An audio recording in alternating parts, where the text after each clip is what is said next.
and I'd like to welcome everybody to this session, the Anti-Money Laundering and Client Identification Verification session. And really honored to welcome Chomi Ufadeki. Did I do it right? That's close. and I'm sorry. And Frederica Wilson as the two presenters. I don't know if folks have had a chance to read their bios, but they're very, very, very well spoken and read in this field. Chomi, as an example, is the specialist in forensic accounting and anti-money laundering compliance and fraud investigations. She has 20 years plus of experience. Currently, she's the manager of trust and safety at the Law Society of Alberta. And she also contributes nationally to work with the Federation of Law Societies. Well-qualified degree in criminology from the University of Toronto, master's in forensic accounting from the University of Toronto, CPA, CFE, a certified fraud examiner. So you want to make sure she's in your good books. And finally, certified anti-money laundering specialist, and also accredited as investigative forensic accounting. And Frederica comes to us as well with lots of years of experience, starting from the private bar and then moving on to the law societies. Has been working as the deputy CEO for the Federation of Law Societies, and has taught at the University of Ottawa legal ethics and professional regulation at the Faculty of Ottawa, and is also co-chair for the Federation of Anti-Money Laundering, excuse me, Anti-Money Laundering, and co-chair of Federation of Law Society and Government Canada working groups on the issue of money laundering and terrorist financing. So I apologize. As a solicitor, I don't have a chance to do a lot of presentations, so I get a little choked with that. You know, I'm not like you court lawyers out there. So anyways, I just want to welcome both of you to the session. The idea is we're going to do the session in two parts. The first part, Frederica will do a presentation. We'll ask folks to hold their questions until the end of her part. The Q&A, we'll just ask you to, if you don't mind, to write your questions. I'll be monitoring the questions and then relaying those to the panelists. And Shona will be finishing the second part of the session, and we'll do Q&A at that point in time. So without further ado, if it's okay, Frederica, Frederica, the floor is yours. All right, thank you very much. Well, thanks everybody for attending. It's a little weird because we can't see you. This is one of my few experiences doing a presentation on Zoom. And so you're going to have to bear with us if there are any technological glitches. Hopefully there won't be. There'll be a little bit of maneuvering because as Sarah said, we're dividing the presentation into two. So I will start. I'm going to share my screen and take you through the first part of the PowerPoint, and we'll have a bit of a transition during the time when you can ask questions. And if you hear something crying, it sounds like it's a baby. It's actually a cat, and I did feed him before we got started in an effort to be quiet, but I give you no guarantees. I'm going to share my screen now and get the PowerPoint up, assuming I can do that. Just give me a moment here and get started. Okie dokie, there we go. All right, so we're going to divide this presentation into two, as Serge mentioned. I'm going to just talk very briefly about the agenda. The very first part, we're going to do a bit of context setting, talking about what money laundering is, and rather more explicitly about the kinds of risks that may arise in the practice of law. They don't always arise, but they can. I'll close off briefly with some comments about the evolution of the regulation of lawyers and other legal professionals when it comes to anti-money laundering, and then turn it over to Chioma. And Chioma will take you through the recent amendments to the Federation's model anti-money laundering rules, which have been approved by the Law Society of Yukon and will come into force, I believe, in September. The slide shows questions and answers at the end, but in fact, we'll do that between my part of the presentation and Chioma's, and then again when Chioma concludes hers. The good thing about putting them in writing is that if you have a question, even though we're going to keep going through the presentation, you won't lose your thought before we get a chance to get to the questions.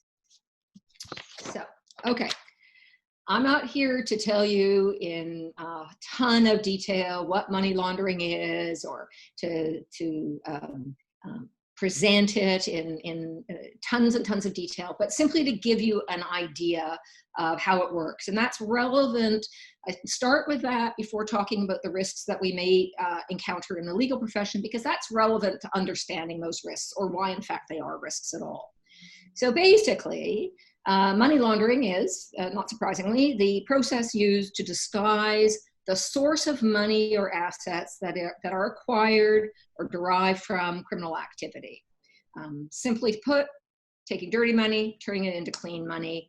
The goal is to disguise as much as possible the original source of the money. So people who write a lot about money laundering have identified 3 stages of the process: placement, layering, and integration. And we get involved mostly in the second and third phase, potentially in the second and third phase, but I'll describe them generally.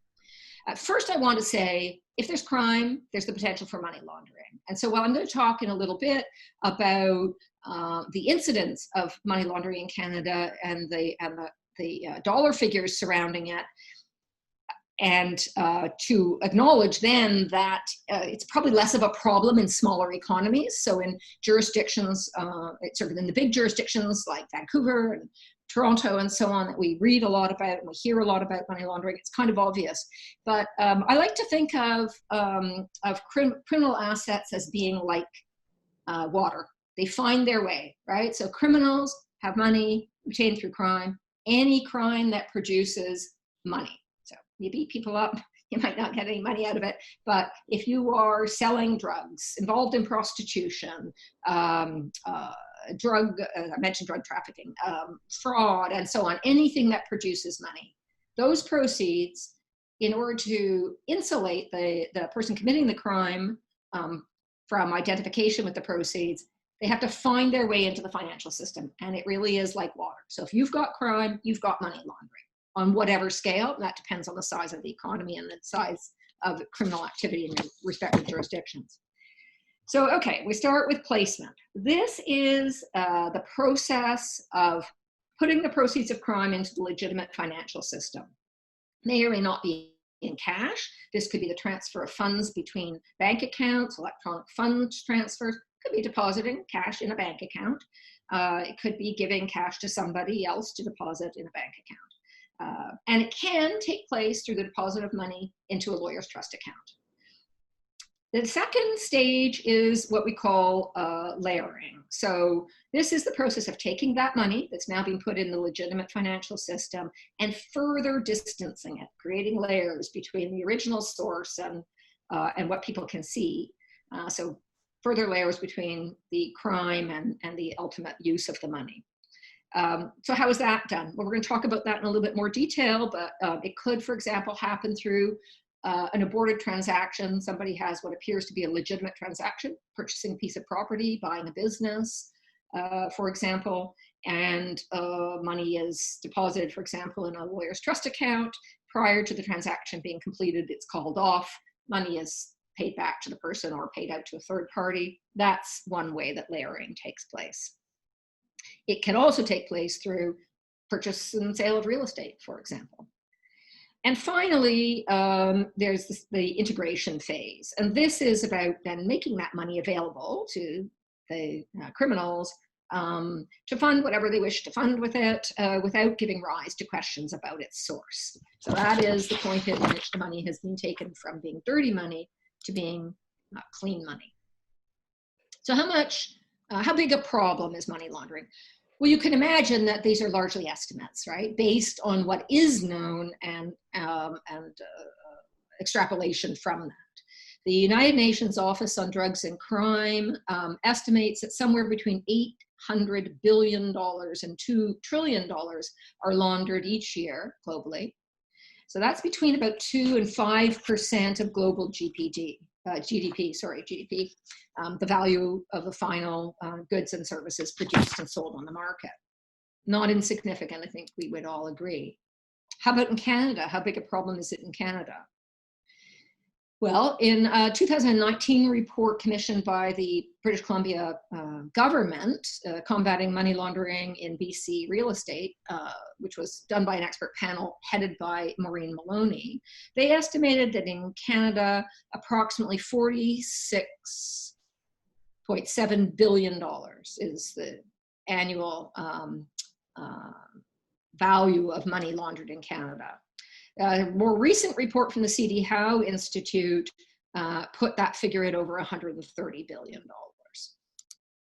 It's obviously not something that we can know with complete certainty. So what Canadian jurisdiction has the largest flow of dirty money? These are figures from 2015.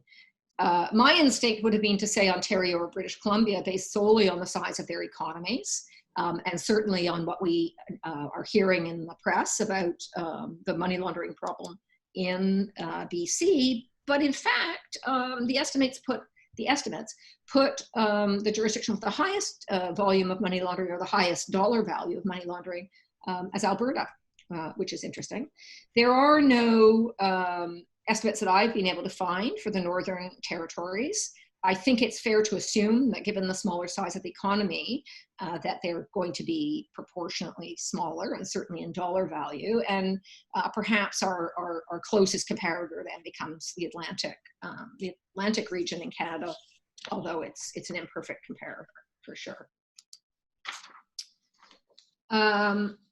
So why should we care as lawyers about money laundering in Canada?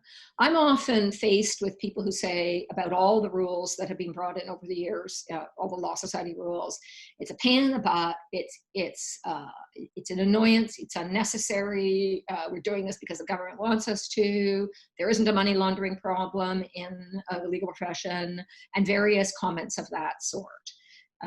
But I think we have to acknowledge that the very nature of legal practice makes it vulnerable to targeting by criminals seeking to launder the proceeds of crime or to facilitate the financing of terrorist activities.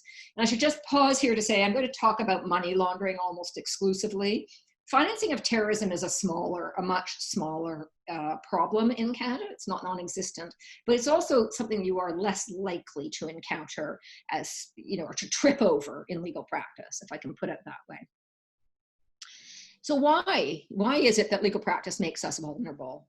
Lawyers in Canada assist clients with the purchase and sale of real estate, the creation of corporations and trusts, the acquisition and sale of businesses, and a host of other transactions or deals that involve the transfer of money in some way.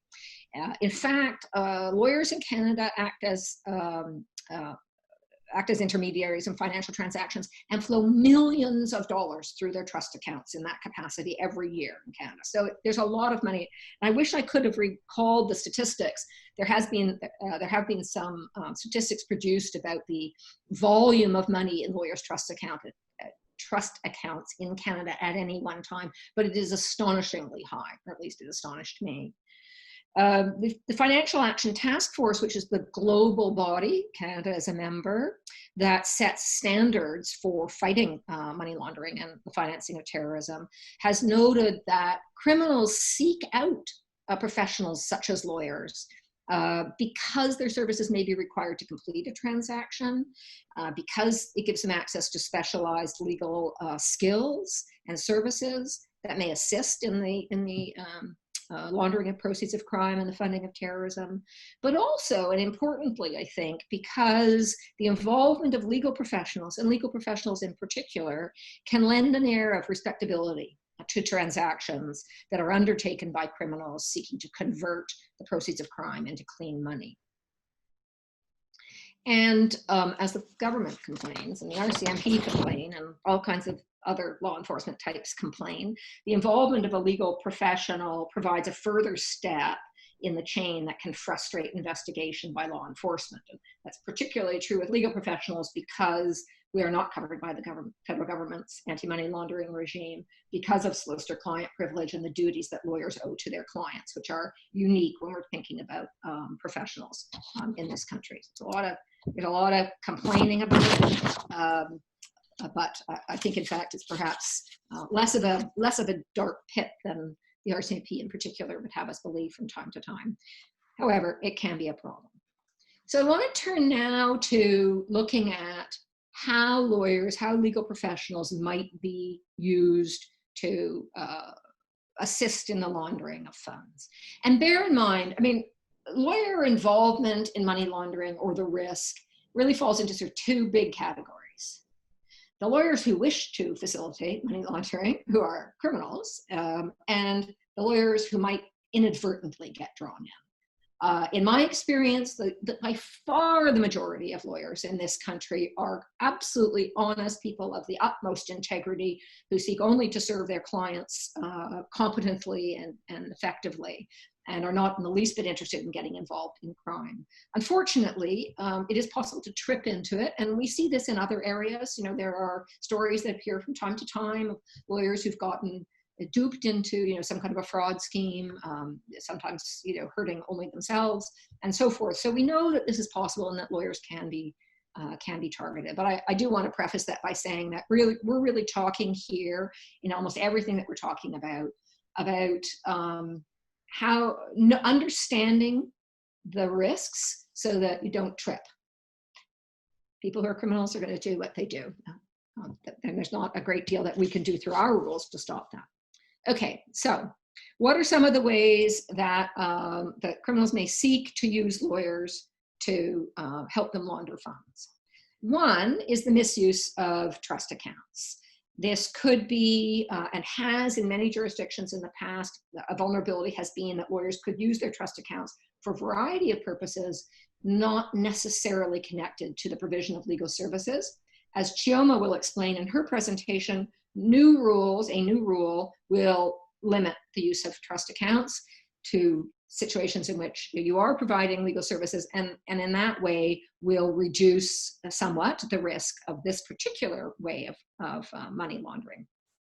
But another way is the one I averted to before, and that is an aborted transaction, for example. So money goes into your account, all looks legitimate before the transaction, before perhaps the deal closes, it's called off, and either you are asked to send the money back to your client or to a third party. But now that money has come from a lawyer's trust account, thereby creating a layer between it and its original criminal source. But of course, it can also involve other things like buying and selling property. In fact, real estate and the purchase and sale of real estate has been identified, at least in British Columbia, as one of the primary ways in which money is laundered in that jurisdiction. Sometimes it's about obscuring ownership. Sometimes it's just about buying and selling property. Sometimes it's about getting private funding. So when the money comes in, not from a commercial lender, may involve quick flipping of properties. It may involve a sale of a purchase of a property at a market rate and the very rapid reselling at an inflated rate, and these kinds of things, with or without intermediaries involved. And in addition, the whole area of trusts and corporations and lawyers involved in those, setting them up and managing them is another potential avenue for people who wish to launder money to seek to use lawyers. It could be in the helping to set up corporations that obscure the identity of the real owner, setting up shell corporations, setting up trusts for purposes which may not be entirely legitimate, and so forth. And finally, although this one I had a lot of trouble wrapping my mind around when it was first presented to me, and that is litigation. So you think, how the heck does litigation? That seems like a crappy way to launder money to me. But in fact, think about it this way. Client comes to you with a civil claim of some sort, you commence the claim, and there's a quick settlement. Just like that, money gets paid, apparently for legitimate reasons, through parties with a dispute. but it may not be a real dispute. It may be a bogus dispute. And finally, one which outsiders to the legal profession complain about is the payment of legal fees and disbursements. You'll be aware that the exception to the limits on the amount of cash that you can receive, for example, do not extend to your fees. They do not extend to money collected for disbursements. So that is one way, but it could also be one way, because if it comes in and you refund money out, that's a way of cleaning the money. So I just want to take a moment to commend to you some risk advisories and risk case studies that I believe are now available on your website, and Chioma is going to walk you through them. But I'm telling you about them now because I'm about to get into talking about some specific risk areas, and you'll get a lot more detail from the advisories and from the compendium of case studies. In fact, some of these case studies are taken straight from those materials. My intention in this next part of the presentation is to hit things at a high level. As I say, take a look at those materials. They can make for interesting reading and may, I think I might have gone too fast, and may be more relevant to your particular area of practice. Some you may find ones that are more relevant to your area of practice. Okay, so let's take a look at misuse of trust accounts. Now, as I said, there's a new rule coming in which is going to limit the precise scenario that you see here, but it's really it's a good cautionary tale. So this British Columbia lawyer, Gurney, was a lawyer of many years' experience, was found guilty of professional misconduct for essentially flowing over $25 million, almost $26 million, through his trust account on behalf of a client. There were 4 transactions, and there were no legal services provided. So at that time, there was no rule in British Columbia saying you can only use your trust account for purposes directly associated with the provision of legal services. But the Law Society was successful in its prosecution of this lawyer nonetheless. And why was that? Well, some of the facts that you get from the case, again, makes interesting reading. The client wasn't Mr. Goody Two-Shoes. He was known to be involved in some questionable dealings in the past. The lawyer made no inquiries about it. There was no due diligence. He simply said, sure, send me the money. Money was sent in, he sent it out, according to the instructions. There were quite a few red flags and quite a lot of suspicion about what the real purpose was of those transactions, quite a lot of evidence to suggest that it was money laundering. But this is also a good opportunity to remind you of a rule that you don't find included in the parts of the rules that are looking specifically at money laundering, but you find in your rules of professional conduct. And that is the rule, the ethical duty to not facilitate or assist with any criminal offense, the commission of any criminal offense. And I mention that because that was relevant in this case for Mr. Gurney, because that appeared to be what he was doing. Of course, those rules exist outside of the money laundering rules and apply all the time. You have a positive duty to withdraw if continuing would put you in a position of facilitating a criminal offense, and you know so. All right. Okay. So I like this case. You're going to see in the text that talks about a notary. This case comes out of Europe, but I think that it's there are examples of these kinds of things in our own jurisdictions as well, potentially. So in this particular case, we had a young person with a low-paying job who was purchasing property with no commercial funding required, no private, no funding other than what he had. What the lawyer, or in this case notary, knew about the circumstances was not financial circumstances of the client, wasn't consistent with that person having the means to simply pay upfront for the properties without a mortgage. There were also some back-to-back transactions in the quick resale of properties to similarly young people of limited means. Well, it turns out that this really was a case of money laundering, that the original money had come from getting mortgages based on false documents. That money, of course, having been fraudulently obtained, was the proceeds of crime, and so it went. So what are the red flags here? Right? The red flags are a financial transaction in circumstances that are just inconsistent with what you know about the client's means. 20-year-old or 20-something gardener buying multiple properties, it seems unlikely. The back-to-back transactions where you know about it, and you won't necessarily, because they may, as this fellow did, go to other legal professionals for the subsequent sales. And of course, switching legal advisors, if you, again, know about it, can be a red flag, unless there's some really good reason. If you've been retained to purchase a property and the person goes to somebody else for the sale of the property and you are aware of that, that may be a red flag for you. I want to say, and I'll repeat this again later, but it's worth saying this, that when we talk about red flags, we're not saying, oh my God, there's a red flag, you got to get off the record, can't take the client. You know? What you need to exercise there is common sense and enhanced due diligence. Ask questions, look into it. There may be completely valid explanations. In the example we had on the screen a moment ago, that a young fellow may have come from a wealthy family, choosing to work as a gardener, buys and sells real estate. That might be completely legitimate explanation, no problem. But it behooves the lawyer to ask some questions when the red flags arise. All right, so this case that we have now before us has a number of factors which are red flags. Okay, the first is lawyer and client do not know each other. This is a fairly sophisticated, perhaps not for somebody who does trusts work all the time, but this person wants to set up a trust to handle an inheritance. It involves international borders. The lawyer, as I said, the lawyer and client don't know each other. And while the purpose of the trust is for a not uncommon reason and appears to be legitimate in and of itself, there are still red flags. One of them here is that the country is known to have lax anti-corruption measures.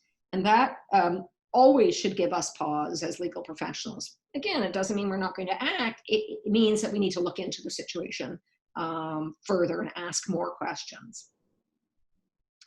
In the case like this, where you don't know the person, you may not be able to find out more about the person, it cries out for a certain amount of caution when coupled with that. Not just that it's an international transaction, but the fact that it is a country that is subject to sanctions and is not known for its robust regulatory structure. Okay, here's a case. This is a real case, which I find sort of amusing because it's exactly the situation that I was describing before. Claim is filed, defendant doesn't contest, so there's a default judgment, and then the defendant pays it immediately. So I don't know how many of you are involved in civil litigation, but in the very limited exposure that I had to civil litigation, that was never my experience. And it was certainly never my experience that the defendant then paid again by mistake, paid twice. So in and of itself, filing a claim and getting a default judgment isn't going to be a red flag. Quick payment might raise an eyebrow. Paying twice, that's going to do more than raise an eyebrow. And then when the defendant asks that the second payment be paid not back to the defendant, but to a subsidiary of the defendant's company, that's again a red flag. There's no question that identifying a bogus claim at the outset isn't as simple to do as it is to talk about, obviously. There may be signs, it may not make any sense to you. You need to trust your gut. But certainly you need to keep paying attention. And Choma's going to talk a bit about the obligations under the revised rules for ongoing monitoring. And a lot of that is about not just doing your due diligence when you onboard a client, not just doing it when you start a new transaction for a client, but at different points in the relationship, depending on the information that you acquire and the potential risks, continuing to do that. In this case, probably the ease with which this whole thing settled, and certainly the second payment ought to have created some concerns for the lawyer in question. Okay, so we've done some sort of high-level overview of the types of situations that could involve that might involve money laundering and might raise red flags. I want to talk briefly about just kind of going through and identifying red flags. And there's some very good information on this in the documents that I identified for you. There's a whole variety of guidance material and advisories that the Federation's joint working group, working group on anti-money laundering is producing. We'll be doing more of that. I think you'll find quite a lot of value there in terms of getting some more details, since we can only really, since we can only hit things at the high level. Let me just go back and say, essentially, the types of red flags, we see them as falling into these three categories. Red flags associated with the client or the parties, who they are, what they're doing. Red flags associated with the source of funds, like with that young 20-year-old gardener. Red flags associated with the choice of lawyer. Are there reasons to be concerned about why they're coming to you? And red flags associated with the retainer or the nature of the transaction. So Chioma and I did a similar presentation to this in Newfoundland, in St. John's, in November. And I got to this part of the presentation and I mentioned this very first point, which is a red flag with a client could be a client who is avoiding personal contact with you for no good reason. And at that break, one of the lawyers in one of the participants in the seminar came up to me and said, I wasn't really buying a lot of what you were saying until you got to that point. And I was struck by an experience I had years ago. He said, in St. John's, it's very common. You'd meet your client, you meet them in a restaurant, they invite them to your house. It's a very friendly, small place. And they had a client who simply wouldn't meet with them. There's just no way. It was never inconvenient. No, we couldn't do it. They would make an appointment, wouldn't keep the appointment, and so forth. And this lawyer started to get a bit suspicious and made some inquiries. And it turned out that the client was under investigation for fraud, and that the kind of the transaction that he was trying to get the lawyer involved in was in fact related to that investigation. So it's a bit of a red flag. Why won't they meet with you? Could be a good explanation if they're out of the country or during COVID-19, but otherwise probably not. Or they may be using a third party for no good reason. Like they send, John Smith sends Mary Jones in to give you instructions, but Mary Jones has no association with John Smith's business, and so forth. Evasiveness generally, a client who is being evasive about their own identity, evasive about where they're getting the money for a transaction from, evasive about why they're structuring the thing that they're doing in the way they're doing, or they wish to have it done. That's always going to be a red flag.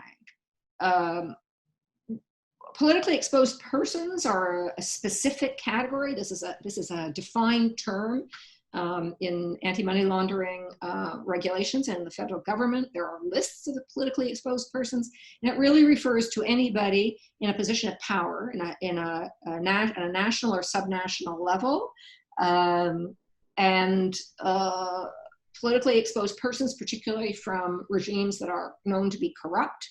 That creates a big red flag for a client. Or the client may be a resident in a high-risk company, and so forth, right? A high-risk country, not company.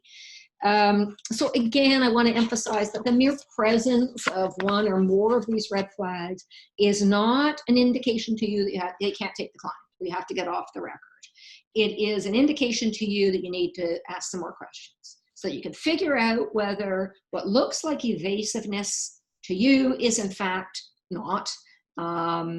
It's about exercising appropriate due diligence for the circumstances, and you as the lawyer have to evaluate what those circumstances are in any given case, and whether those red flags cause you concern in those circumstances. Okay.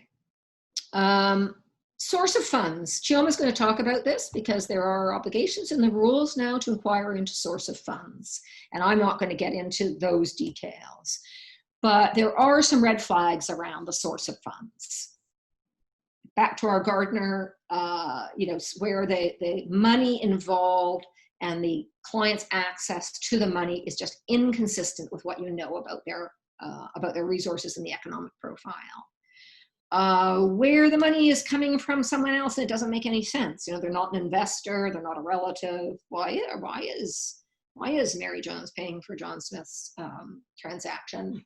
Where money is received from or sent to high-risk countries, private expenditures that are financed by businesses, corporations, and so forth.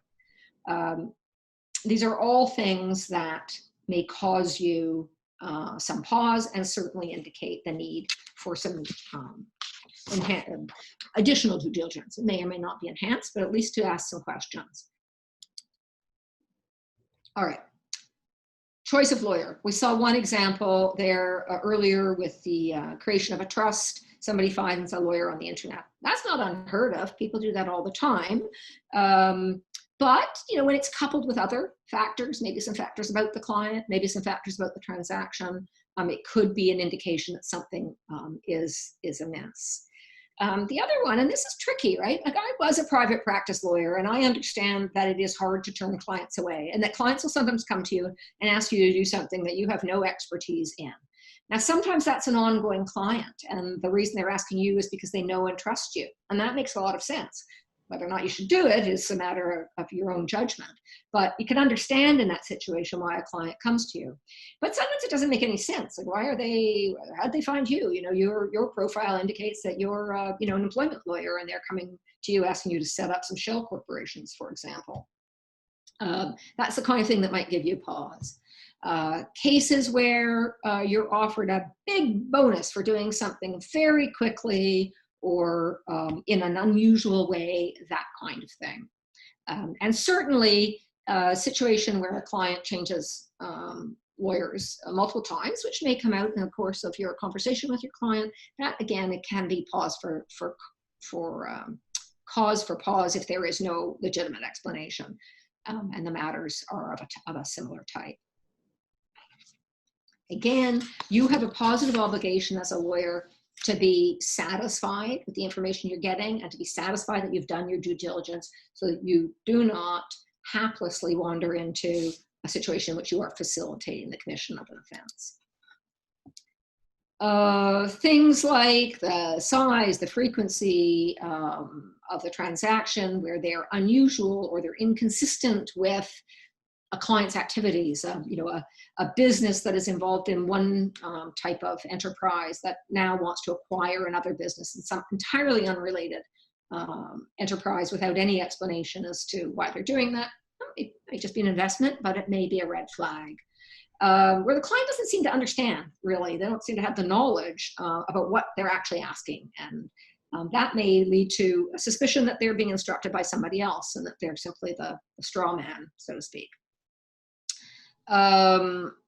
Shortcuts, unexplained speed, which we talked about a moment ago, those things can also be red flags. And an odd one is the client who doesn't really appear all that interested in the outcome of a retainer. So, you know, civil litigation matter where the client doesn't seem to really care whether they win or lose, or doesn't seem to invest in the outcome, could be a red flag. Okay, so transactions are perhaps one of the areas most in which the most red flags arise. So what kinds of things might you look for? I mentioned before abandonment of a transaction. So it's aborted partway through, money is to be refunded or paid to a third party. Maybe that happens once, okay. Maybe it happens more than once with the same client. That's a little unusual. Unexplained changes in instructions. Investment in property without any obvious reason why, like it's not inherently profitable, it's not in the jurisdiction or in the type of thing that the client is normally engaged in. Requests that payments be paid to third parties unconnected with a transaction. I don't mean the other side of the transaction, but unconnected, with no real explanation or any kind of you know, evidence of agreements or whatever to explain why that's happening. most of the time, a client's reason for wanting to undertake a transaction or to do it in a particular way is going to be completely legitimate. We talk about setting up shell corporations, and while they are a real source of vulnerability for money laundering, there are also legitimate reasons why people set up shell corporations and why they will wish to obscure the identity of the ultimate owners and so on. So again, you're not required to be, you don't have a crystal ball, you're not required to be able to, penetrate into the client's mind and understand exactly what their motivations are. You're simply required to be vigilant and to exercise due diligence. Okay, so I'm just going to wrap up with how it is that law societies are regulating in this area and why, and kind of where we're going in the future. So, if I were to redo this slide, I would probably change some of the details there, but bear with me.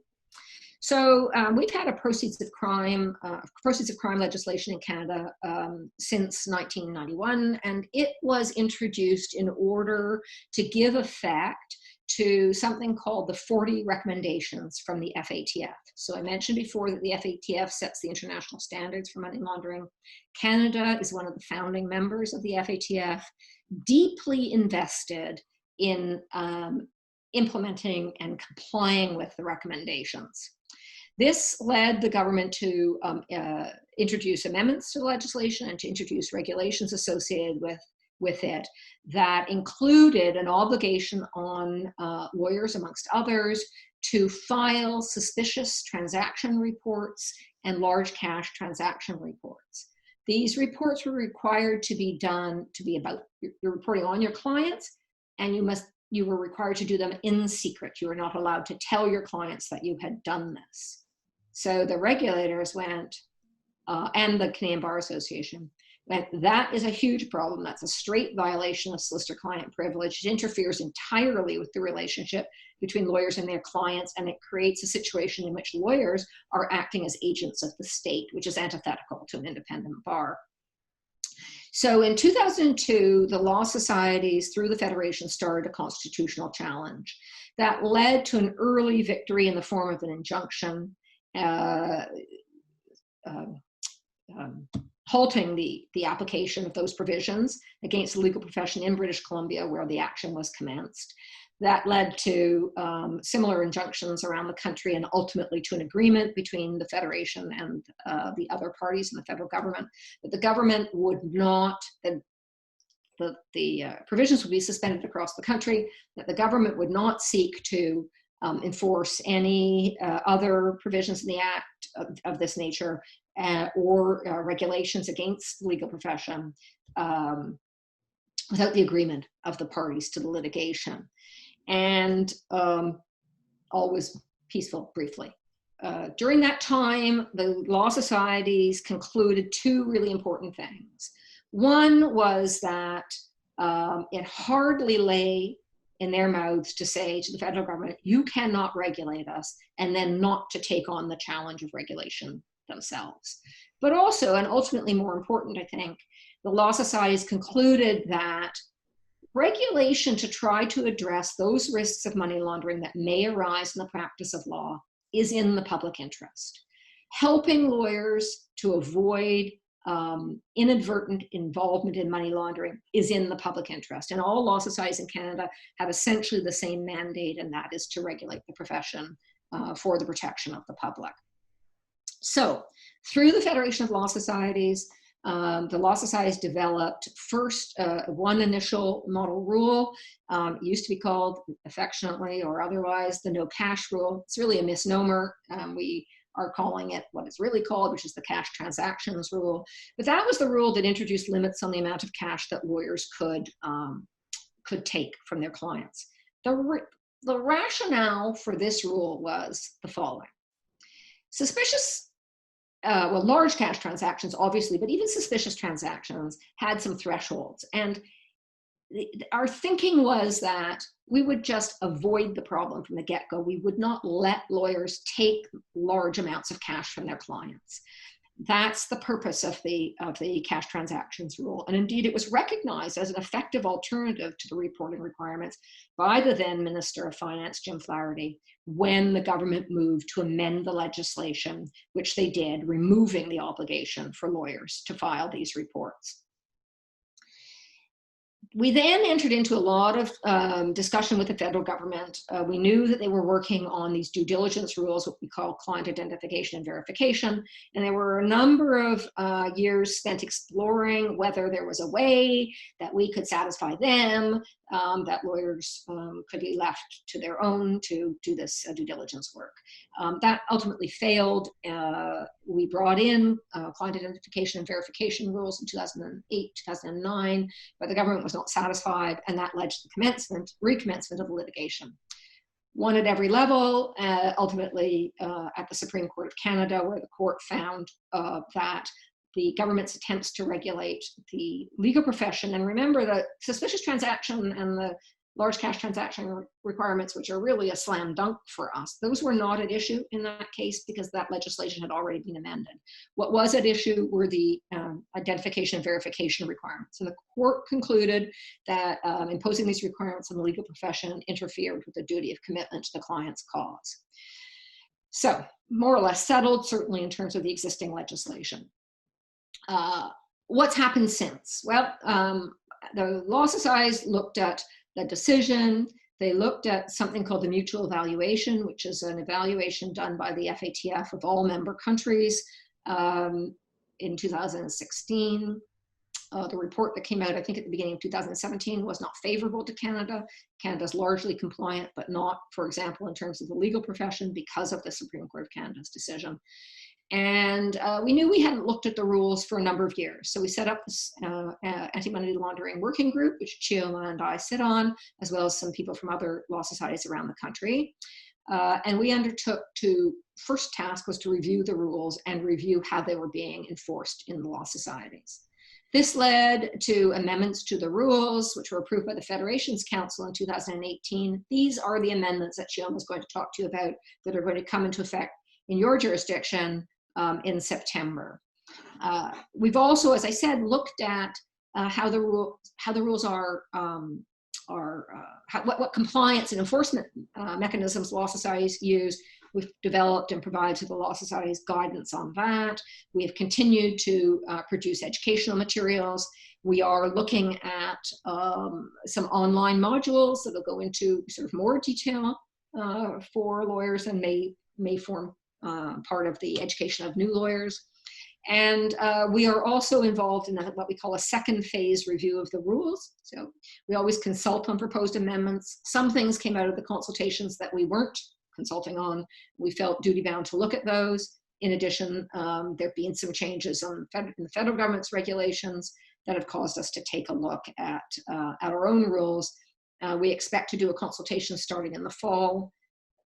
Maybe there will be additional amendments sometime next year, which will, of course, go through the process of approval and implementation by the law societies.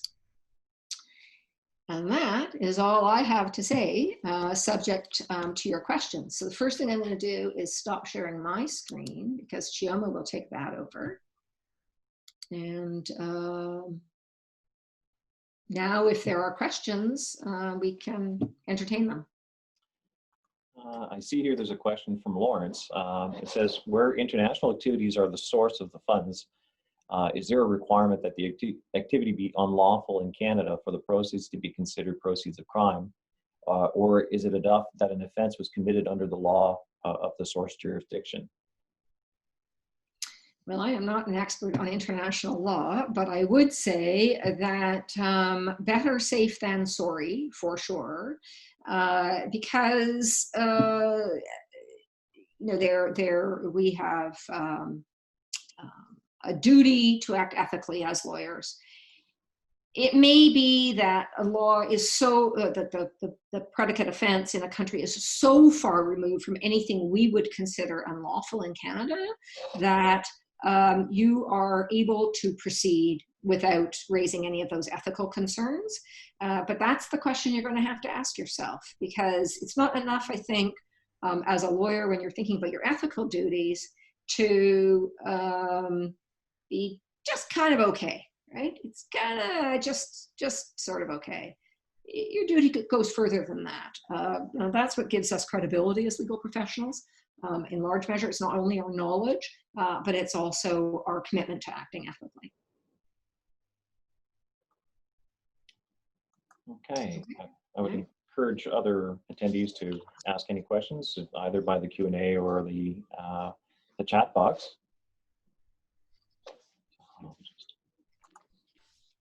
And if you have questions that arise or occur to you as we're proceeding, and you Perfect. just put them in writing and we can entertain them at the end. Sounds good. Well, thank you very, very much. And what we'll do is we'll pass on the presentation to Chioma and look forward to hearing from you. All right, thank you, everyone. Just give me one moment. I was on mute before. So.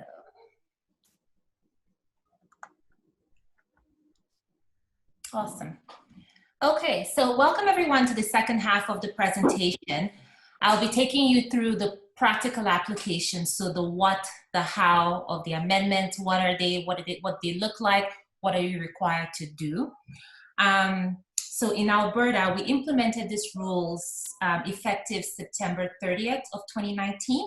So I think I'll be providing you with the knowledge and experience with the questions and sometimes the unintended consequences of these rules. And as Federica said, which has led to, I guess, the phase 2 amendments that's currently undergoing with the working group. Feel free to type up your questions in the chat box, and I will be pausing in the middle of my presentation to take questions that you have. So we'll do questions in 2 ways, half of my presentation and at the end. So feel free to gather up your questions and I'll try my best to answer them. So today I'll be taking you through the amendments to the model rules. We've broken them down into, I guess, 7 categories. The first one is the cash transaction model rule that previously you used to call the no cash rule. We'll talk about what changed, which is typically the definitions and the exceptions, the identification and verification of individual clients, organizational clients, what has changed, which is the methods, the definition, the exemption, and the timing of verification. So when should you be identifying your client versus verifying your client? And then we'll talk about identifying beneficial ownership. This requirement is not new, but it has been amended. We'll talk about the use of agents, source of funds, the requirement for you to perform ongoing monitoring of your clients. And then in your jurisdiction, number 7 would be a new trust accounting model rule for you. In Alberta, we've had this rule, since 2011, but the new trust accounting rule will be new to you. So let's begin. Importance of gatekeepers. So why are we stressing the importance for you to follow the key amendments or the key model rules? That's because professionals such as lawyers, notaries, accountants like myself, investment advisors, anybody who assists in transactions involving the movement of money are deemed to have a particular role in either identifying, preventing money laundering. So you essentially are performing the role of a gatekeeper. So you have to stop, review the transaction to see if it makes sense. If it doesn't make sense, when in doubt, we always recommend ask additional questions. And if you still have doubts, withdraw from that particular transaction. So the first amendment we're going to talk about is the cash transaction rule. Essentially, you're quite familiar with this. It states that a lawyer must not receive or accept cash in an aggregate amount greater than $7,500 Canadian dollars in respect to any one client matter. So it's not per client, it's per matter. So if you have a client that had 10 different matters, the cap will be $7,500 each matter. And this rule applies when lawyers engage on behalf of a client. So you're engaging on behalf of a client, you're giving instructions on behalf of a client in respect to the receiving and paying of funds, purchasing and selling of securities, real properties, business assets, entities, stuff like that, or you're transferring funds by any means. What you have on the screen here are the exemptions to the cash transaction rule. So you can receive cash greater than $7,500 from a financial institution or public body, from a peace officer, law enforcement agency, or any other agent of Crown acting on her official capacity. If it's pursuant to a court order, so these exemptions are current state. We'll talk about what has changed, which is very, very minor. So pursuant to a court order to pay a fine, penalty, or bill. And then for you, you can receive cash greater than $7,500 for your professional fees, disbursements, or expenses, or bill, provided that any refund out of such receipts is also made in cash, right? So the new exemptions, what changed? We took away the exemption of pursuant to a court order because we felt that this exemption was covered under exemption B, which is from a peace officer, law enforcement agency. For Crown, we felt it was repetitive and there was some risk in there. We consulted with the profession and we got good feedback, so we just took out that exemption. What has changed as well is that before, I believe that there was a $1,000 cap, right? So you could receive cash for professional fees greater than $7,500, provided that any refund greater than $1,000 was to be made in cash. But now we've taken out that $1,000 requirement. So any refund out of those receipts, when you receive funds greater than $7,500 for professional fees, disbursements, and expenses, you have to refund everything in cash. So what we recommend always is that you should track the cash that you receive. Most of the trust accounting software that you use has that feature to track cash per matter. So make sure you track it so that you know when that limit, when you're getting to that limit. And as a control, you should develop office policies and procedures to prevent or limit you from exceeding that threshold, okay? There's really no changes regarding record keeping requirements for cash transactions. So the record keeping requirements are still the same. We want you to, when you receive cash, you have to record the date the cash was received, the person from whom you received the cash from, the amount, the client, the file number, and the signature. So nothing has changed in terms of what you have to do when you receive the cash. In terms of records retention, that hasn't changed as well. Rule requires that financial records be retained for 6 years following your most recent financial year end. So 6 years for record keeping. Any refunds out of greater than $7,500 has to be made in cash. So that $1,000 cap has been taken away. So essentially for the cash transaction model rule, this is the only thing that changed. There were some minor changes to definitions, but I won't go through that.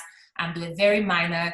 And then we just clarified the threshold. I think previously when we did the consultation, they were confused. Is it 7,501 cents? Is it 7,499?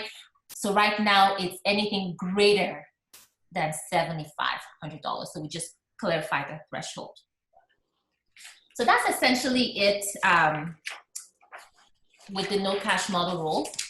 So when we delivered this presentation back in Alberta and Law Society of Newfoundland, there were a lot of questions. And one of the questions that came out of the cash transaction rule is, okay, you want me to refund unused cash payments in cash. How do you refund any unused cash payment? Well, your rule says that Rule 158 sub 2 says checks may not be made payable to cash or bearer. And your rule doesn't allow for the exemption. So in Alberta, our rule kind of allows for the exemption. And I brought this up with your executive director, and in the future they're looking at some amendments. The recommendation is, and regardless whether it's for fraud or money laundering, I always recommend when I put on my trust safety hat, you need to return funds in the same manner as they were received. So this will lead to the following: if your client paid by cash, give them cash back. If they paid by check, they get a check in return. If they paid by credit card, They get a credit to their credit card, and if they pay by debit card, they get a credit to their debit card. This is more of a control for you. It's not a rule requirement, but it's a recommendation. Do you ever wonder when you go to a retail store and you purchase something and you want to make a refund and you paid by credit card? They never say, oh, I'm going to give you a refund back today by cash or by a check. It always goes back to the same manner as they were accepted, as a control, right? And that's what we're recommending. So if you receive cash greater than for professional fees, when you return it, it has to be back in cash. Okay, so that's it for the cash transaction rule. Now we're going to move forward to the second amendment, which is client identification versus client verification. Before I go into this, we received a lot of questions. What is the difference? So I'll try and explain the differences to you before we start talking about the changes. So the rule requires you to conduct client identification when you're retained, not during conflict searches, but when you've been retained as the lawyer. The client identification rules are designed to ensure that you know the identity of the people or organizations that retain you to provide legal services, right? But the client verification rule, they are quite extensive and applies when lawyers are retained to provide legal services that engages in or give instructions with regards to the receipt, payment, and transfer of funds. So client identification, I want to know the identity of who I'm dealing with. For client verification, you have to perform that, and we'll talk about the methods anytime. I always say this when money changes hands, when there's a some type of financial transaction. So client identification, the lawyer must obtain basic information about, the client or organizational clients in every retainer. And what does that mean? So I call it contact particulars. So the name, the address, telephone number, perhaps, an alternate number, business number or address, just information that you can use to contact the clients. And then we're going to talk about what client verification is. So the question, does the money have to pass through the lawyer's trust account? No, not required by the wording of the rules, because there's circumstances where the lawyer is either directing the movement of funds that never pass through the trust account. And also keep in mind that funds just don't include cash. So when you look at your rules, the definition of money or funds also includes shares, certificates, negotiable instruments, promissory notes, and of course, these type of instruments are not capable of passing through your trust account. So the money doesn't have to pass through the trust account. The rules apply when the lawyer who has been retained by the client to provide legal services, you're either engaging in or you're given instructions in respect of receiving, paying, and transferring funds, okay? Now, let's start on a high level. Some exemptions to both client identification and verification, and then we'll take it down to the exemptions for verification. So I'm going to talk about when you don't have to do either. So either identify your client or verify your client. The first one is in-house counsel. So if you're providing legal services to your employer, or if you're acting as an agent for other lawyers who have already been identified and verified by the client, or verified the client. Lawyers acting for clients who have been referred by other lawyers who have already been identified or verified. And then the duty counsel program. So duty counsel, providing legal services as part of duty counsel program sponsored by a nonprofit organization exempt from client identification requirements. Okay. So these are the 4 instances relating to the exemptions of both client identification and verification. Now, if we're talking about client verification exemptions, so we've talked about client identification and verification exemptions. Now we're focusing on narrowing it down to client verification exemptions. Current state is you don't have to verify your client if it's paid by or to financial institution, a public body, or reporting issuer. If it's received by a lawyer from the trust account of another lawyer, right? So you're receiving it from trust account. So you're relying on the fact that the sending lawyer has done the verification, right? If it's been received from a peace officer, law enforcement, or other public official acting in their capacity, paid or received pursuant to a court order, paid or received as settlement of any legal proceeds, and then paid or received for professional fees. You'll notice that the current exemptions or the exemptions mirror that of the cash transaction rule. So no different. So that's another thing that we've done. We've made them, the two exemptions align. But in terms of the new rules, what did we do? So in the cash transaction rule, remember I said we took away the exemptions pursuant to a court order because we felt that it was included in the receipt from peace officer, and there was also some risk there. So we took that out to align with the cash transaction rule. We've also taken out exemption 5, which is paid or received as a settlement of any legal or administrative proceeding. Now, this particular exemption will only affect lawyers who do insurance defense work, right? Because now you'll be required to verify the identity of the insurance company employees who instruct you when they're settling files. In the interim, in Alberta, because this raised a lot of questions from, as you can imagine, insurance company employees not wanting to furnish that information. But in Alberta, what we've done, so we've just interpreted these rules to permit lawyers to verify the identity of the senior claims manager or vice president or another type of manager who oversees the work of a claims department, so that you don't have to go out and verify each individual employee, right, that instructs you when settling files. So in an insurance company, if you've done the verification of, say, the senior claims manager or the vice president or any type of senior manager that they've designated for these purposes, that would suffice. Will not require insurance defense counsel to verify the identity of each claims examiner from whom they take instructions. And I'll also be recommending this to your law society so that they could, take this into consideration as well, because this was one of the unintended consequences, I guess, in removing this previous exemption. But that's how we were able to rectify it. Okay, so now we've talked about exemptions for both client identification verification. We've talked about how to identify your clients, which is just collecting contact particulars.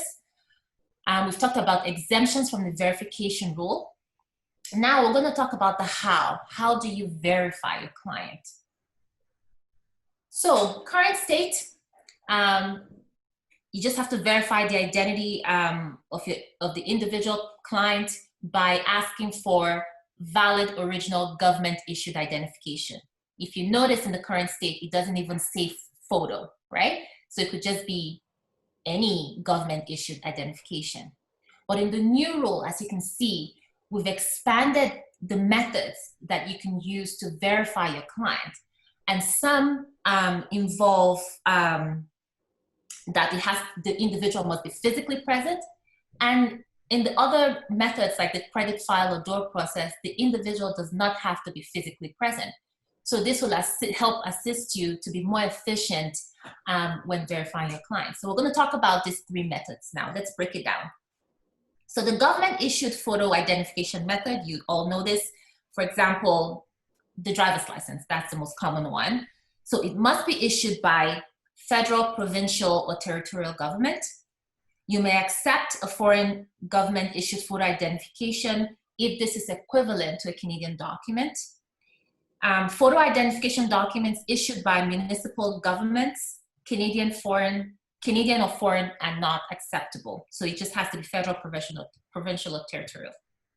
The photo identification document must have, of course, the individual's name, the photo of the individual, include a unique identifying number, and match the name and appearance of the individual being identified. So no different from what you do now. A client comes to you, they tell you their name, address, you ask them for their ID. What you're doing is you're matching the photo with the name and the address and other characteristics on that ID so that you can determine that they are who they say they are, right? record keeping requirements, if you're using the government issued photo ID documentation method, let's call that method 1, you must record, right, like for audit purposes, the individual's name, of course, the date on which you verify the individual, the type of document you use, so for example, driver's license, passport, the unique identifying number, so the number associated with the document, the jurisdiction, so province, state, or country, and then the expiry date, right, if available. So current state right now, it's not acceptable to view photo identification online. So you can't, I guess I say this and then we're just coming out of COVID, right? So just bear with me a little bit. Right now, the way the rules are written, it's not acceptable to view photo identification online through video conference. So the way that we are right now on Zoom, you can have your client on the other end and they show you their driver's license, right? Nor can a copy or a digitally scanned image of the photo identification be accepted. However, things are changing, right? The situation that we're in has changed, and you know, the example was, what were we doing during the COVID-19? We were taking identification online, right? So the working group right now, we're looking at amendments to this particular limitation. So that will be coming in phase 2. But just current state, just know now that you can't do that online. Method 2, we'll talk about the credit file method. So the credit file method is not a credit assessment. So if you're going to use this method and your client asks you, I don't want you to pull my credit history, it's nothing like that. The 2 credit bureaus in Canada that provide credit file information for identification purposes, of course, is Equifax and TransUnion. You must conduct a search at the time that you're verifying the individual's identity. An individual cannot provide you with a copy of their own credit file, nor can a previously obtained credit file be used. So you have to do it at the time you are verifying the client. You may also rely on a third-party vendor to provide you with this information. And we've been doing a lot of demos with different vendors to see how this will work. And Verify.me is one that we've done a demonstration with, and they seem to comply with everything that we're asking for. But there's so many other vendors out there. So what you're doing really, you're matching the name, the address, and date of birth that the individual provided to you. So they come to you, you ask them for the name, address, date of birth, and then you would do it's not a credit assessment, the credit file method, then you're matching what they're telling you to what you're able to pull from that. It must be from Canada. Foreign credit files are not acceptable. And the credit file has to have been in existence for at least 3 years. The individual does not have to be physically present at the time you confirm the identity. So this is really good, because if you had a client that lives in, I don't know, Ontario, for example, and you want to verify their client, they don't have to be physically present. You can use the credit file method, and that will satisfy the requirement. So what information needs to be recorded when using the credit file? If you're using this method, of course, you have to record the individual's name, the credit bureau, so Equifax or TransUnion, the reference number of the credit file, and the date you consulted or searched the credit file. So we had a demonstration, or we had meetings with Equifax and Credit Union, and they do have what they call the AML identification product. So that is what you would, if you're using this method, that is what you would subscribe to. Again, like I said, it's not a credit assessment. It's just furnishing you with information to be able to verify the identity of the individual. So that's the credit file method. The third one, the last one, is called the dual process method. So the dual process method involves referring to information from 2 different reliable independent sources. The reliable sources can be federal, provincial, territorial, and municipal levels of government. They could be crown corporations as well, financial entities, utility providers. Again, to use the dual process method, the individual does not have to be physically present. So that's a benefit, right? For a source to be considered reliable, the source should be well known and considered reputable. It doesn't have to be a Canadian source though, but it just has to be well known and considered reputable. So individual information for these purposes can be found in statements, letters, certificates, forms, other sources. So how do you use this method, for example? The dual process method to confirm an individual's identity requires that you refer to any two of the following. So documents or information from a reliable source that contains the individual's name and date of birth, or name and address, or that they have a deposit of credit card or loan account with financial entity. So say your client comes to you, you want to verify the identity using the dual process method, you can ask for perhaps a copy of their notice of assessment. That would satisfy the name and the address, right? And then you can ask them for a bank statement that will confirm that they have a deposit or credit card or loan account with financial entity.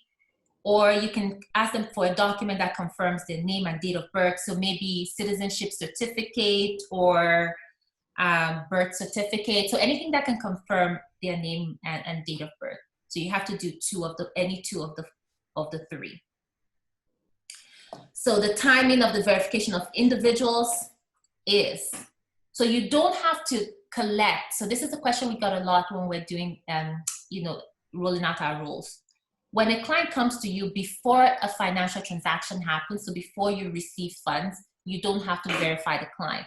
All you have to do is just do the identification, get your contact particulars, right? But once money is going to change hands, then you have to verify the client. So ask for their ID or the credit file process or the dual process method upon engaging in or giving instructions in respect to receiving, paying, or transferring funds. That's it. Okay. And of course, record keeping the same 6 years. So you keep this, the documents on file for 6 years. So we already talked about this. Can I use Skype to conduct the verification process? Right now, like I said, as the rules have written, as they are currently written, the answer is no. But just know that this is going to change in phase 2 of the amendments, right? For the dual process method, does the independent reliable source have to be Canadian? So we consulted with the working group and we've checked with FinTrack. So our guidance explains that the term reliable means reference to a source, that the source is well-known, reputable, and considered one that you trust to verify the identity of the client. So it doesn't have to be Canadian. We don't require the source to be Canadian or to be reliable, but you must satisfy yourself and demonstrate that any source used for the purposes of the dual process method is reliable, right? We know like a notice of assessment is reliable because it's from the government. We know documents from financial institution is reputable. So you just have to satisfy yourself that the documents are reliable. It doesn't have to be Canadian. Right?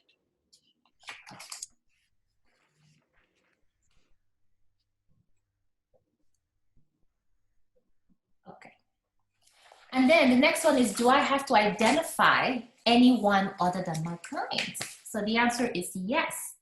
According to our guidelines, you must identify any third party who is directing or instructing your client or who has the authority to direct or instruct your client. But really, in the concept of money laundering, we're looking for the controlling mind, the person who's really behind that transaction, not just the person who's doing it. So if that person is doing it on behalf of somebody who is the controlling mind, we want to know who that person is, right? When your client or the third party is an organization, such as a company or public body, you must also identify the person or persons giving instruction on behalf of that organization. It's not about who is instructing, it's actually more about who benefits from that particular transaction, right? So that means you have to ask the third party determination question, right? And ask if they're acting on behalf of the third party. This question is not new at all. Like if you went to a bank to conduct a transaction, they would ask you, are you acting on behalf of the third party, yes or no, right? Because we want to know really who is benefiting from this transaction, not just who is instructing you, right? Okay, so now we've talked about client identification and verification for individuals. Let's now move on to organizational clients. So in terms of organizational clients, what are the identification details that you have to collect from a company, for example? So the name, address, telephone number, incorporation or business number, the place of issue, the general nature and type of business, the name, position, and contact information for the individual that is authorized to provide and give instructions to the lawyer. If the client, like I said, is acting or representing a third party, information about that third party. Basic information, right? So that you get to know that organizational client. So in terms of verification, what do you need to do?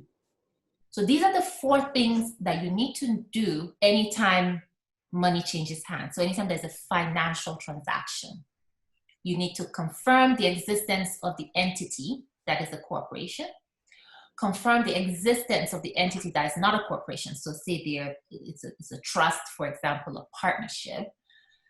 And once you've confirmed the existence, we want to confirm the accuracy of that information. So you collect the information, you confirm verify that it's accurate, and then we want to find out about beneficial ownership information. So these are really the 3 things that you need to do. And how do you do that? So we'll talk about this and then I'll take questions from this section. Now, what information do I obtain and retain when I verify an organizational client? So an entity can be a corporation, it could be a trust, it could be a partnership fund, or an unincorporated association or organization. But other than a financial institution, public body, or reporting issuer, remember I said those were exempt, right? If the client or third party is an organization, you need to obtain the name and the address and the name of directors where applicable. How do you do that? How do you get that information? You can refer to official documentation, right? Like the articles of incorporation, annual returns, it's publicly available, right? The corporate status, minutes of meetings, partnership agreements, corporate registry. I think that's the easiest one that I think law firms just default to, right? To get the information of the name and address of the organization and the name of directors. So that's easy. Now, we've gotten the information. Now, how do you confirm the accuracy? But first, let's answer this question. Is there a requirement to verify the instructing individuals who give instructions on behalf of a corporation and confirm the authority? We talked about this, right? So yes, you have to verify the individual authorized to provide and give instructions to the lawyer, right? Because what you want to do is obtain a copy of the corporate records that show the authority of that individual to be able to bind the corporation regarding that transaction, because it could be anybody, right? And how do you do that? You can get that information from, the certificate of incumbency, articles of incorporation, the bylaws, the setting out the officers that are duly authorized to sign on behalf of that corporation. So yes, you need to verify them, right? And confirm their authority, that they have the ability to bind a corporation regarding that transaction. So,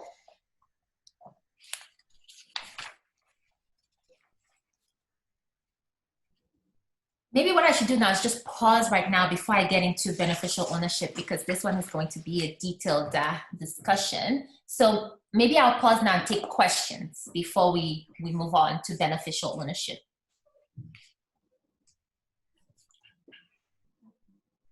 So for anyone that wants to pose a question, you can use the Q&A or the chat box.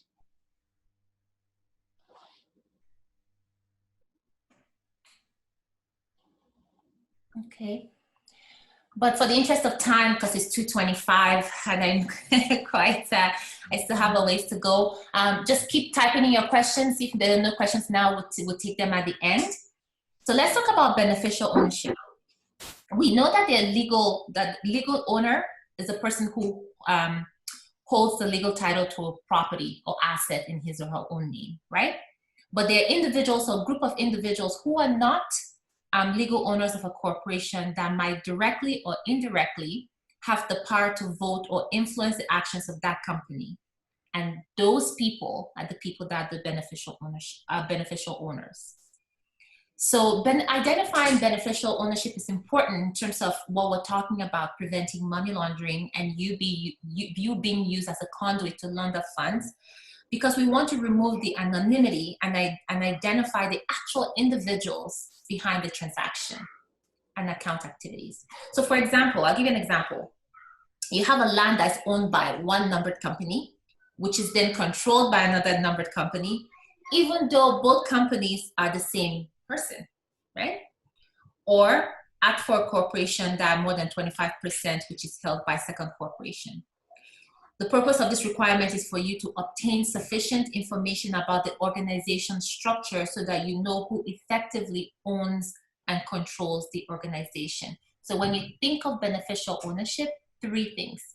We want to find out the ownership structure, and control. Those are the three things that we're looking for. And it cannot be another corporation or entity. It must be a natural person. So if you keep going down the corporate structure and it's a numbered company, you have to keep going till you find a natural person. So by definition, beneficial owner is the actual person who directly or indirectly owns or controls 25% or more of the entities, such as a corporation of trust. We'll talk about different examples.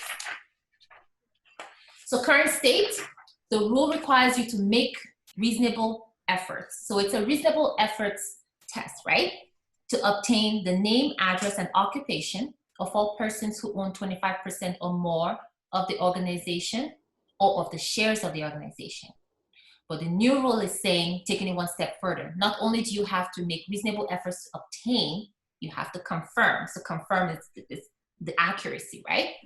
Of the names and address of person who own, was saying directly or indirectly, 25% or more of the organization. And then something new that we added here is the name and address of all trustees and all non-beneficiaries and settlers of trust. This seems cumbersome, but I'll tell you how you're going to do that. So how do you even obtain that information? Well, to obtain beneficial ownership information as well as the ownership, control, and structure information, you can have the entity provided to you, either verbally or in writing, right? So they can provide you with official documentation. The entity can tell you beneficial ownership information and you can write it down for record-keeping purposes. Or they can fill out a form, a document that you've created that provides you with that information, right? So they can tell you verbally, they can write it down, or they can fill out a form. So now you've satisfied that make reasonable efforts to obtain. So how do you confirm? So to confirm accuracy, just like you've done, you can use the same documents that you use to identify the corporation, like your articles of incorporation, annual returns, corporate status, shareholder agreements. You can use that to confirm that information that has been furnished to you, right? But reasonable measures must be taken to confirm the accuracy of the information obtained. But what if you can't do that, right? It's also acceptable to have a client sign a document to confirm the veracity of the beneficial ownership information, as well as the ownership, control, and structure, like a declaration, right? So they're saying, I'm declaring that these are the individuals who own directly or indirectly 25% or more. Other reasonable measures could include conducting an open source search, consulting commercial database, or just asking the client to provide supporting official documentation. Okay. So we just talked about the three ways. So how do I obtain information? They can either provide it to you, they can tell you, they can fill out a document. And these are the things that I just said. To sum it up, you can refer to official documentation, have a client sign the document to confirm the veracity, and then these are the other reasonable measures. Now, what should you be recording? So you've gotten their information, you have to record the names and addresses of the beneficial owners who control the corporation, the ownership structure of the company, and then the measures you took to confirm the accuracy of information that has been given to you. So if you refer to official documents like articles of incorporation, you should have a copy of that, right? So just wanted to provide an example. This was an example that was given to me by a law firm in British Columbia. So this is a real corporate structure. So just trying to get to who really owns of Vancouver real estate. So this was very complex structure owned by several number of companies. So we just really want to know, this is what we're really trying to prevent. We want to know, you know, the ownership, the structure, the control, and the natural person who owns the corporation. Okay, so an example, in this case, you have you have A, B, and C, or A, B, C, and D. A owns 25%, B owns 20%, C owns 45%, but they're holding the shares on behalf of D. Who is the beneficial owner? In this case, it will be A, C, and D, because they hold it, or they own it, they hold it directly or indirectly, it's 25% or more, right? So definitely A, 25%, C, they hold 45%, and D, so you have to ask who is the beneficial owner, because C is holding shares on behalf of D. Second example with a little twist, you have A, B, C, D, E, and they all hold 20% of shares in this particular corporation. But D and E agree to act jointly. So in this case, they both own 40%. So who is the beneficial owner in this case? It will be D and E. So if you're not able to, so you've asked them, you can't get the beneficial ownership information, they can't sign a declaration, you don't have official documents to rely on, so you've done everything and all else has failed. If you're not able to obtain beneficial ownership information, then what? A, you don't onboard the client. Or B, you can take reasonable measures to ascertain the identity of the most senior managing officer of that organization. And the most senior managing officer, it's not limited to, it could be the director, the CEO, the chief operating officer, president, secretary, treasurer, controller. So just anybody who performs that function.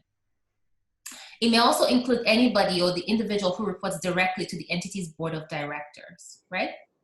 So if you're not able to get beneficial ownership information, you have to take reasonable measures to ascertain the identity of the most senior managing officer.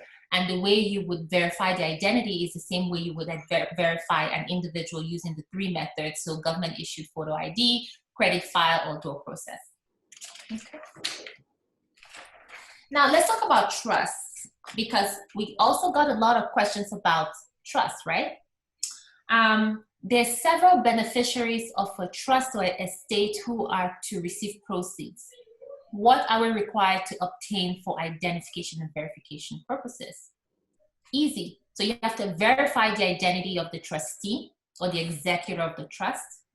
And then you have to make reasonable efforts to obtain, confirm, and record just the name and addresses of the trustees and all known beneficiaries and settlers of the trust. We're not asking you to get their driver's license or verify their ID. We're just asking you to record the names and the address. And then you want to confirm the accuracy by reviewing the trust deed and record information on the ownership, control, and structure of that trust. So the only person that you really need to identify using one of the 3 methods is the trustee or the executor. For the beneficiaries and settlers of trust, you need to confirm and record the names and the addresses, and then you confirm the accuracy by reviewing the trust deed to know about the structure of that trust. That's it. So why is this so hard? I remember when this came out, but a lot of time has passed since, I believe, 2018, when we consulted with the profession. At that time, there was really no government registry that contained all the required information. And there was virtually no government verification of the registry information or the enforcement of standards, right? And complex structures can really frustrate the process. But since then, for the purposes of this presentation, PwC created, a report called Insights, Federal and Provincial Governments Contemplate Introducing Beneficial Ownership. And I'll tell you, ownership registries. And this was dated March 5th, 2020. So a lot has changed since 2018. So I'll just summarize what this article has said. So the federal, British Columbia, and Manitoba governments have enacted amendments to their business corporation statutes, which imposes a new requirement for private corporations to look behind registered shareholders, and track individuals who ultimately exercise control. The federal amendments to the CBECA, so the Canada Business Corporation Act, became effective June 13, 2019. And then Manitoba and British Columbia amendments will come into effect on April 8, 2020 and May 1st, 2021. So I guess what I'm trying to say is that on the federal level, so if this was a federally incorporated company that is your client, they are required right now, I guess, as effective June 13th, to obtain what they call individuals with significant control. So an ISC register, which is the same thing as the beneficial ownership information. So if it's a federally incorporated company, you can just ask them, give me a copy of your ISC register, and it has all that information. But then I guess the challenge now is if it's a private company, right? And then was saying that Manitoba and British Columbia, they've enacted amendments that will come into effect April 8, 2020 and May 1st, 2021. And I do believe that Nova Scotia recently announced its intention to adopt similar requirements. So I would say that provincial governments, they're following suit in regards to enacting a public registry. But I think the issue now will be who has access to the registry, and you know, are you going through your clients, or can you access that registry as a lawyer, right? But in the interim, I've talked about ways that you could obtain this information, but just wanted to mention that, you know, things were changing on both the federal and the provincial level. Okay. So moving on to something completely different, we've talked about cash transaction rule. We spent the last 15 minutes or so talking about client identification and verification of individual and organizational client. The last part of the presentation, we'll be talking about the use of an agent, ongoing monitoring, source of funds, and then the new trust accounting rule. So use of an agent, this is not new. So I'll tell you what has changed. Counsel, you may use an agent at any time and in any circumstances to verify your client, right? But you must use an agent when the client is not physically present in Canada. You must have a written agreement with the agent, and you have to review the information from the agent to make sure that it complies with your policies and procedures, or just complies with what you've asked them or you've engaged them to do. So who may act as an agent? I think current state in the rules, I think we've listed out the professions that you can use, but we've taken that out. But that doesn't mean that you cannot engage those professions like an accountant and so on. The model rule does not specify, so we're not restrictive as to who you may use as an agent, but the person engaged has to, of course, be reputable, can be relied upon, is capable to carry out what is required to do, and will provide the information that have been obtained that's required under the model rule. So it can be another lawyer, law firm, professional, it could be police officer, just anybody who's reputable.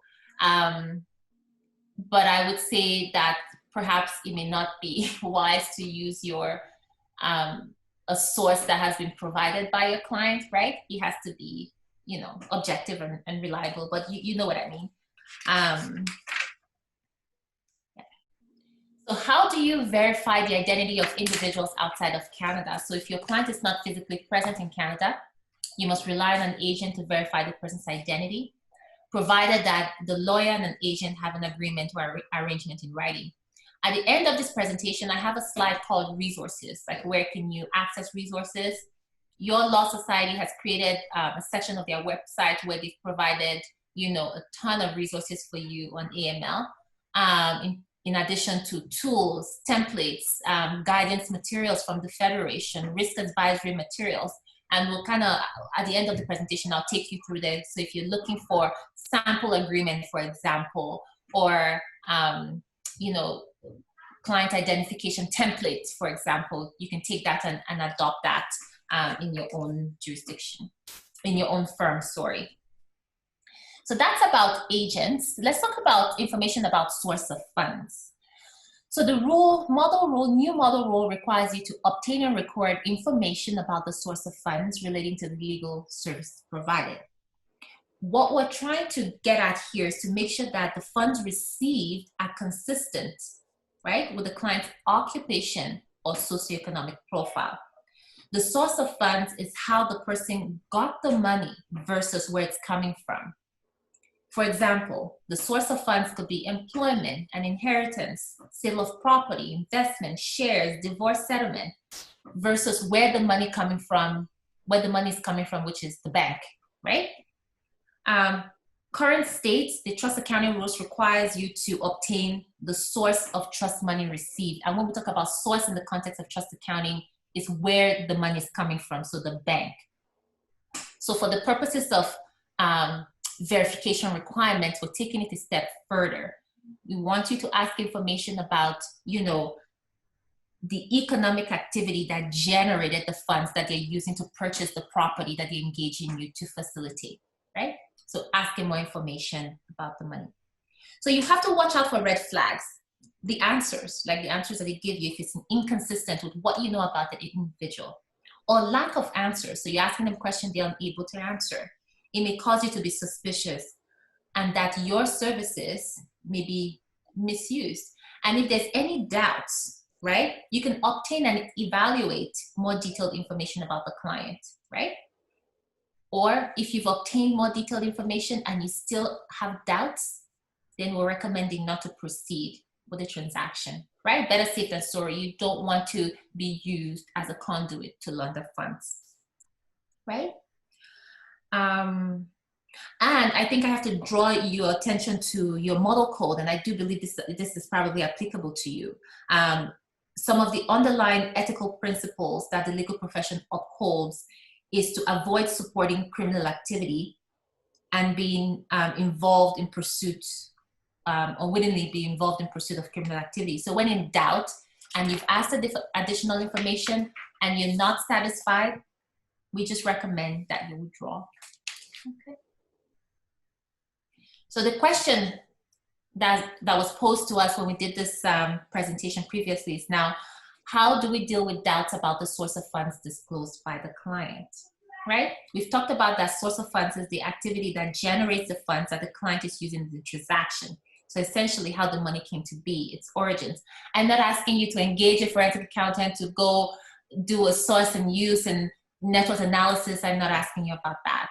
But you know, if you have doubts, right? You know somebody is making $20,000 a year and they're buying a $2 million home. I mean, it's only natural that you would inquire about, you know, where did you get the money from, right? And if you're not satisfied with the response that they're giving you, maybe ask for documents to you know, corroborate what they're saying, like a bank statement, a pay stub, a tax return, a gift letter, T5 showing investment income, court-ordered agreement, loan document. These are some examples. And in the resource section that I'll be showing you, we have a lot of guidance materials on the use of an agent, ongoing monitoring, and we're currently developing one about source of funds. So if you have, you know, detailed questions as to how this will be applicable or practical in real life, yeah, it can provide you with additional guidance. Okay. So ongoing monitoring, this is a new provision. It just requires, just like as Frederica indicated, it just requires ongoing monitoring of clients and the requirement to withdraw from representation. Once retained, if you become aware that they will be assisting the client in fraud or other illegal conduct. So the model rule just, I guess, is requiring you to exercise vigilance about the client relationship that involve the receipt, transfer, and payment of funds. And how can you do this in a practical sense? It just involves, you know, periodic checking with the client with whom you have established a long-term relationship. In other circumstances, the monitoring requirement may be triggered when the client provides you with new facts. So say, for example, you've had this client for 5 years and perhaps you've done a divorce case with them, or you handled that divorce file, and now they're trying to purchase a property and the value far exceeds what you know about them. So you want to ask about questions, right? they've presented you new facts about the activities. You're asking about the source of funds.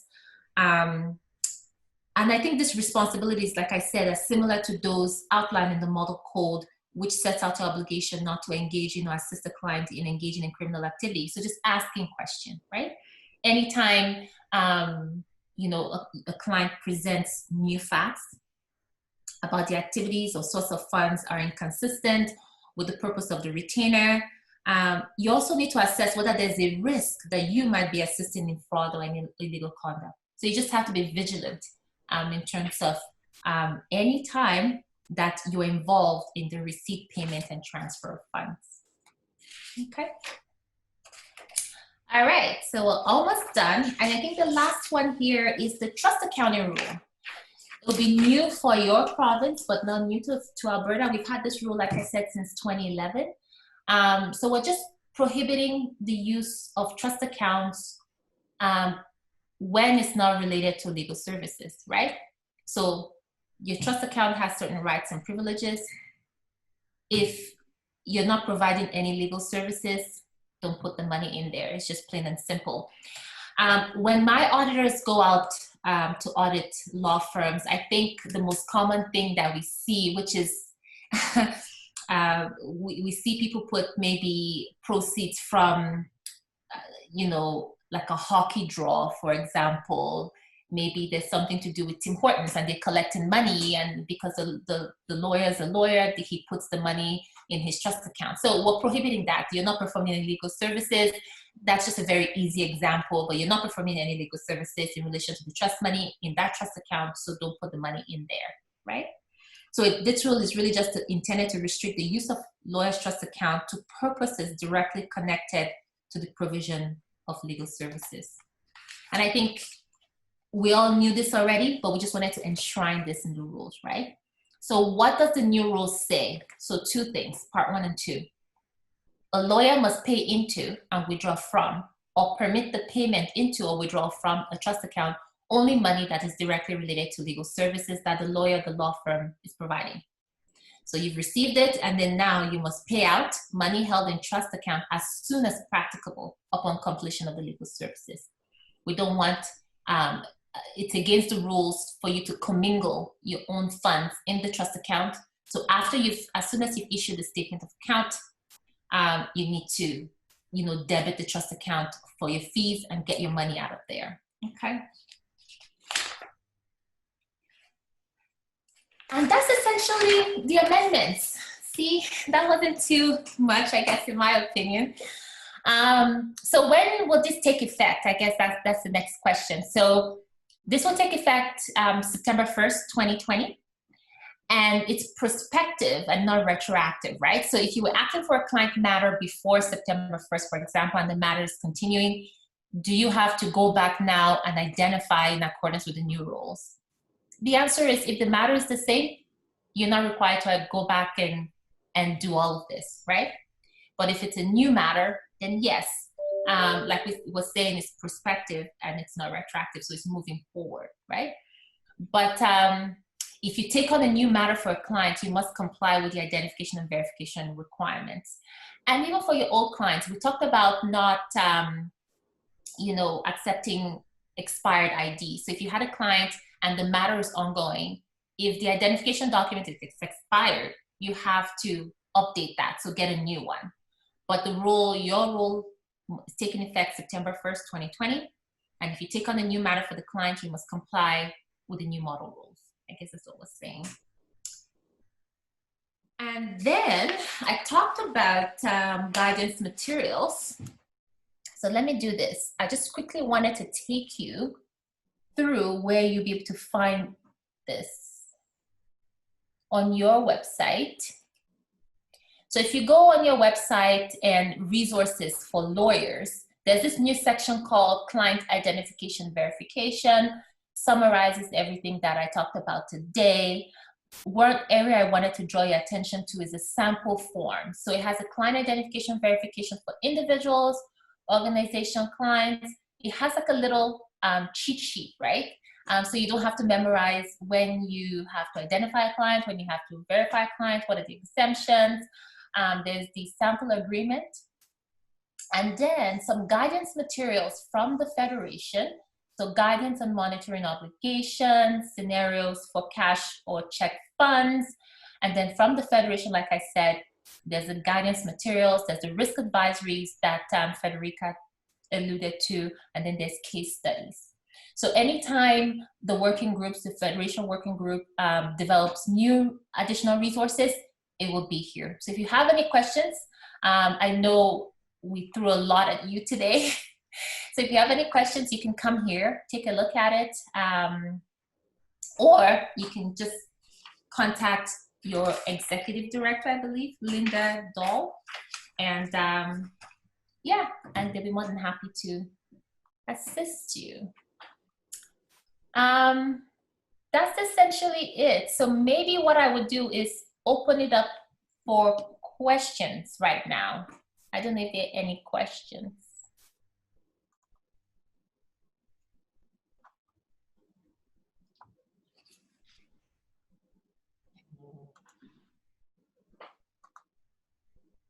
Well, I think you've done a fabulous job. No questions. So. Could be good, could be bad.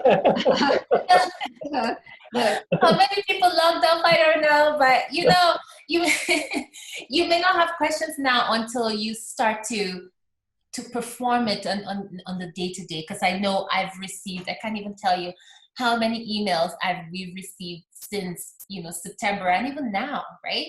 So feel free. I believe the designated person is Linda Dahl, right? For your jurisdiction. So if you have any questions, feel free to email her. I believe that there's no question that you've asked that hasn't been asked, right? And we also, another thing I should mention is the FAQ document. Federica, when would that be ready? Or is it ready? It's in the translation, so that should come out in the next week or perhaps a little bit longer, depends a bit on the translator, summer, you know. But there is a comprehensive set of FAQs. Those were actually originally developed with the first client identification and verification rule, but we've updated them and expanded on them. Okay. Yeah. So that FAQ just has, you know, for all the jurisdictions that have implemented the rules, all the questions we've been asking, or lawyers have been asking, and we just compiled them into an FAQ document. So if you have a question, I'm sure it's been asked in that document as well.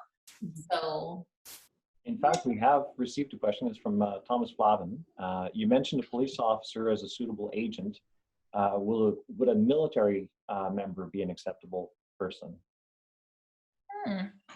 Basically, I would say the answer is yes. But here's the thing.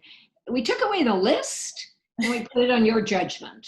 You need to be satisfied that this is a person you can trust. So it may be that you're satisfied because of the nature of their occupation. It may be that you're satisfied because you know them. It may be satisfied because you have a good referral to them. The one thing that we would caution you against is having your client find the agent. The agent is somebody you're going to enter into an agreement with. You need to be satisfied that they're someone you can trust and that they'll do what you ask them to do. So that leads us to conclude that you, the lawyer, should be finding the agent. Would you agree with that, Chioma? Yeah, absolutely. Yeah. Seems very reasonable. Yeah. Well, I just want to say on behalf of the Law Society, on my behalf, and on behalf of all the attendees, I really, really want to thank you for your time and your expertise and for sharing that. It's a moving target. We understand why it's essential, and you've made it even clearer today. So thank you very, very much for your time. Thank you. Thanks for your attention. Thank you. And thanks, Federica. Thank you, Chioma. Nice to work with you again. You as well. Right. Bye, everyone. Bye. Bye.